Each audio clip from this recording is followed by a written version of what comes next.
Bismillah. Innal hamdalillah nahmaduhu wa nasta'inuhu wa nastaghfiruh wa na'udzu billahi min syururi anfusina wa min sayyiati a'malina. May yahdihillahu fala mudhillalah wa may yudlil fala hadiyalah.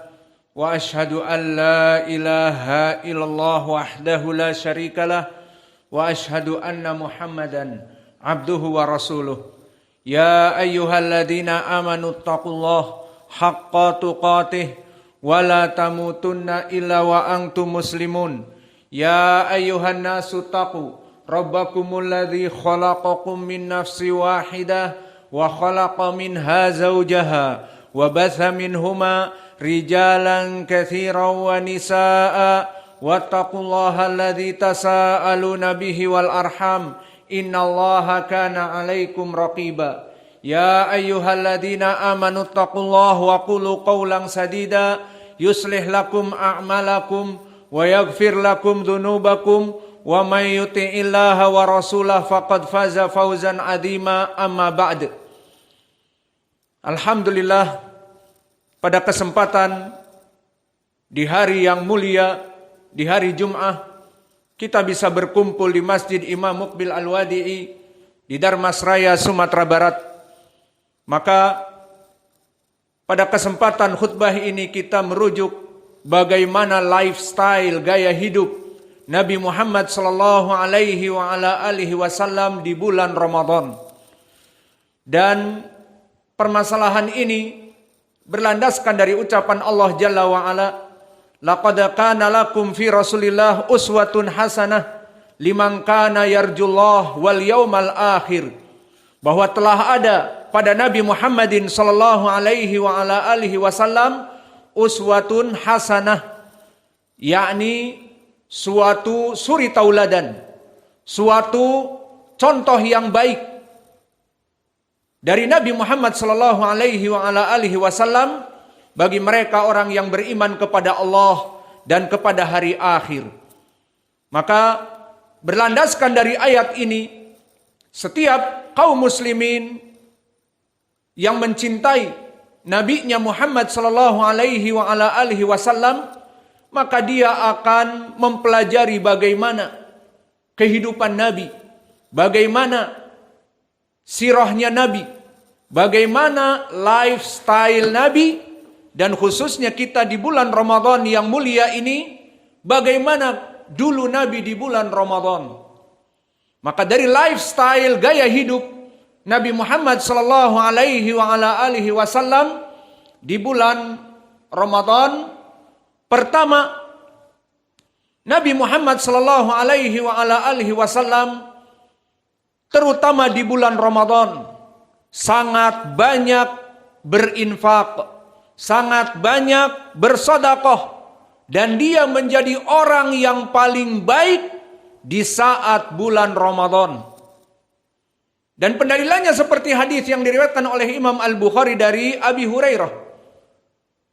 Kana Rasulullah sallallahu alaihi wa ala alihi wa kana Rasulullah sallallahu alaihi wa ala alihi wasallam min ajwadin nas wa kana ma yakunu ajwadu fi Ramadan. Bahwa dulu Nabi Muhammad orang yang paling dermawan, dan tidaklah dari waktu-waktu dan bulan-bulan tertentu kecuali dia sangat dermawan di saat bulan Ramadan. Maka ini dari lifestyle, dari gaya hidup, bagaimana Nabi Muhammad dulu di dalam kehidupannya orang yang paling dermawan. Namun di saat masuk bulan Ramadan terjadi penjeda dan pembeda bahwa dia lebih dermawan dari bulan-bulan yang lainnya.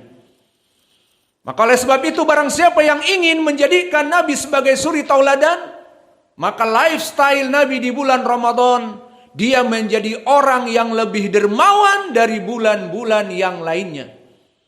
Dan permasalahan banyak berinfak terutama di bulan Ramadan, maka keutamaannya sangat besar, berbeda dari bulan-bulan yang lain. Pertama, lahu ajrun kabir.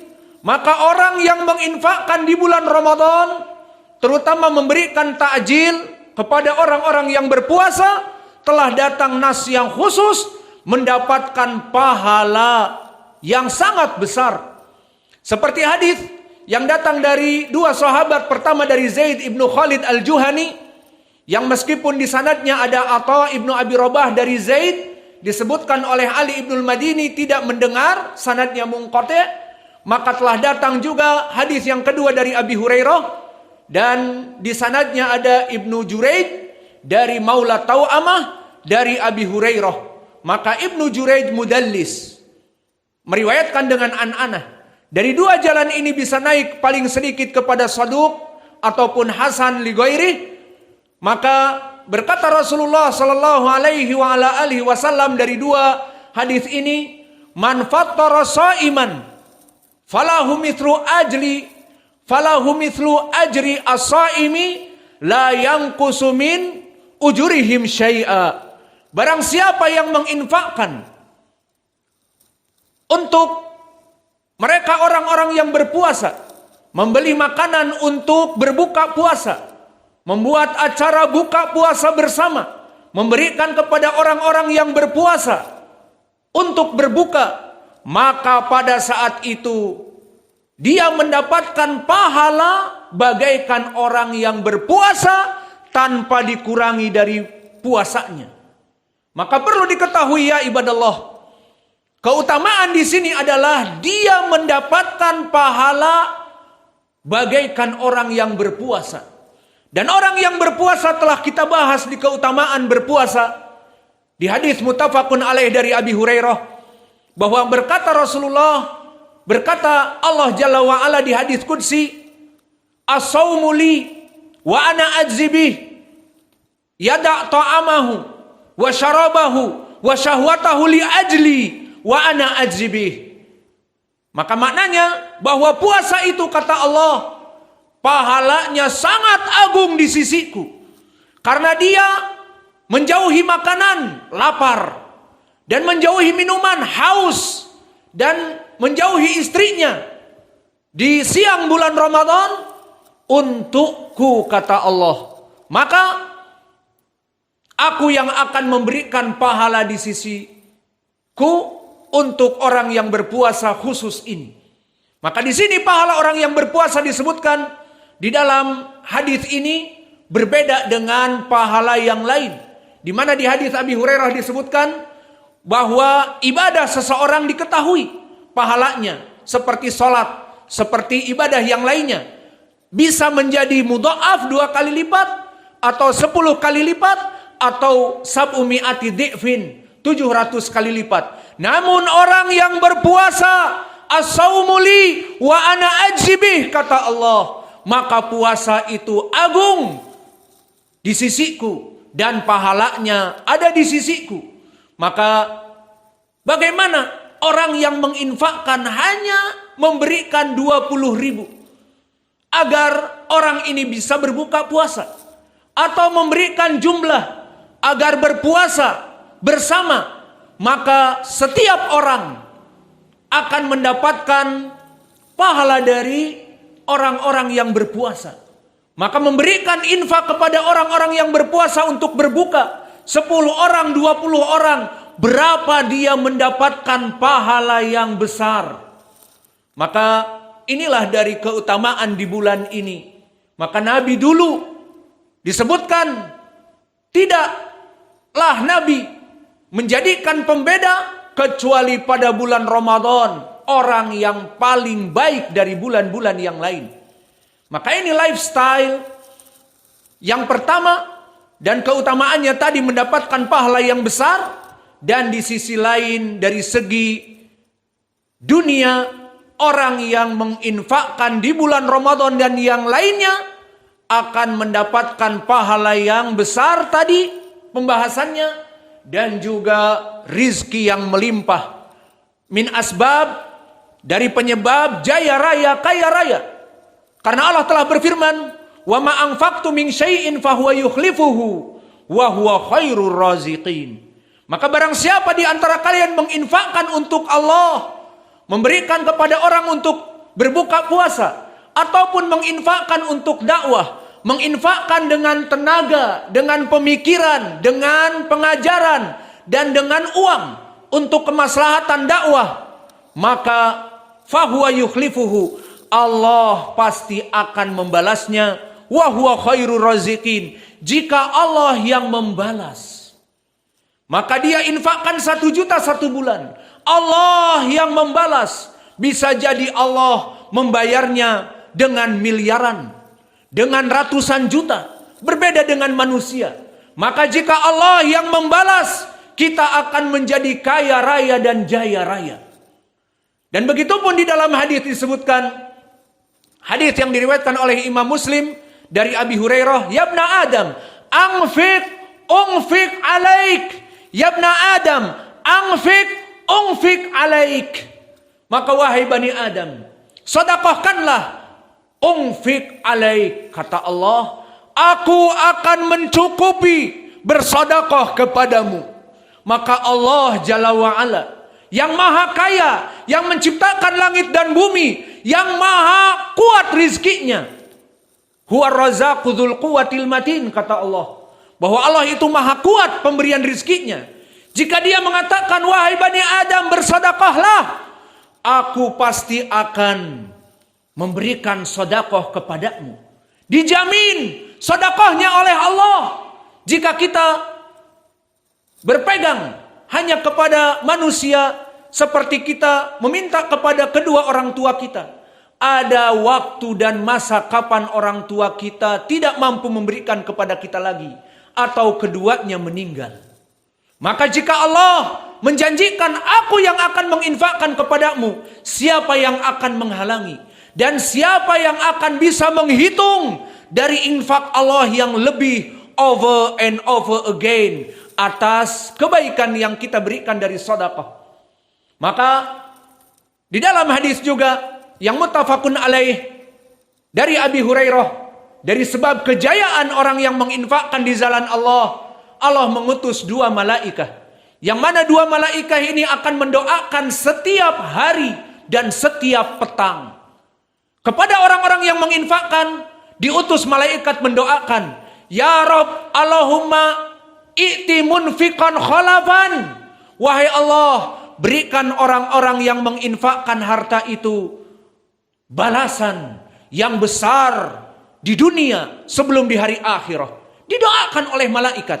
Maka orang-orang yang menginfakkan hartanya didoakan oleh malaikat di siang dan di malam hari. Kebalikannya orang yang bakhil, pelit, kedekut, maka tidak mau menginfakkan hartanya padahal lebih, dan mengetahui bahwa ada orang yang membutuhkan, didoakan buruk oleh malaikat yang kedua, Allahumma i'ti mumsikan talafan. Ya Allah, berikanlah orang yang bakhil, kedekut, pelit ini agar dibangkrutkan usahanya, agar engkau rugikan dari usahanya. Maka inilah lifestyle yang pertama, bahwa Nabi Muhammad dulu hidup dalam keadaan penuh nafkah dan sangat dermawan di bulan Ramadan. Dan yang kedua, bahwa Nabi dulu melaksanakan di malam-malamnya qiyamul Ramadan, melaksanakan salat tarawih. Maka oleh sebab itu banyak hadis-hadis tentang salat tarawih, mulai dari Nabi melaksanakannya, dan mulai Nabi memerintahkan dan menganjurkannya. Amat targhib, penganjuran seperti datang di dalam hadis muttafaqun alaih an Abi Hurairah, man qama Ramadan imanan wahtisaba ghufira lahu ma taqaddama min dzambih. Barang siapa yang melaksanakan salat tarawih, membangun di malam-malam Ramadan dengan salat, maka baginya dalam keadaan iman dan mengharap ridho Allah dan pahalanya, diampuni dosa-dosanya. Dan begitu pun dari segi amalan, maka telah datang di hadis muttafaqun alaih dari Aisyah, yang diriwayatkan banyak dari tabi'i, di antaranya Urwah bin Zubair an Aisyah, Amrah binti Abdurrahman dari Aisyah, yang keduanya sama juga di hadis Abi Dzar yang diriwayatkan oleh Imam Abi Daud dan Tirmidzi, dari Jubair ibnu Nufair dari Abi Dzar. Maka disebutkan bahwa Nabi Muhammad SAW di saat 27 tersisa dari bulan Ramadan, maknanya malam ke-23, maka Nabi Muhammad SAW melaksanakan sholat tarawih diikuti oleh kaum muslimin. Kemudian di malam ke-25 Nabi melaksanakan sholat tarawih diikuti oleh kaum muslimin. Kemudian 3 malam yang tersisa, maknanya malam ke-27 Nabi sholat diikuti kaum muslimin sholat tarawih. Maka kemudian Nabi mengatakan, man shoma ma'al imam hatta yansarif kutiba lahu qiyamul lailah kamilah. Maka di sini juga menjadi targhib. Nabi melaksanakan sholat tarawih dan memerintahkan kaum muslimin dengan penuh keutamaan mengatakan, barang siapa yang sholat tarawih bersama imam sampai selesai bersama imam 11 rakaat, maka dia ditulis seakan-akan sholat 1 malam penuh. Maka terbayang kita sholat tarawih di Masjid Imam Muqbil Al-Wadi'i kebanyakan 1 jam. Kemudian setelah itu pelajaran 1 jam. Maka kita misalnya hanya melaksanakan ibadah 2 jam. Belajar 1 jam, kurang atau lebih kadang-kadang setengah jam. Dan sholat tarawih misalnya 1 jam. Hanya malam bulan Ramadan 1,5 jam kita beribadah, sholat dan belajar menuntut ilmu. Maka mulai dari jam 10 kita tidur, kita berhubungan dengan istri kita, kita makan, kita minum, kita bergadang dengan istri kita, ditulis dalam keadaan sholat sepanjang malam. Maka ini lifestyle Nabi kita. Laqad kana fi Rasulillah uswatun hasanah. Telah ada suri tauladan para nabi di nabi bagi mereka orang-orang yang ingin mengharapkan bertemu dengan Allah dan hari akhir, agar melaksanakan apa yang dilaksanakan oleh nabi. Dan dari lifestyle nabi di bulan Ramadan, al-i'tikaf. Kama thabata fi sahihain an Abi Hurairah, kana Rasulullah sallallahu alaihi wa ala alihi wasallam ya'takifu fi kulli amin min Ramadan hatta tuwfiya. Bahwa Nabi dulu setiap bulan Ramadan melaksanakan i'tikaf di 10 akhir, fi asril awakhir, mulai dari malam ke-20 atau 21 masuk Nabi ke masjid, maka tidak keluar kecuali kebutuhan manusia seperti BAB, BAK dan sebagainya.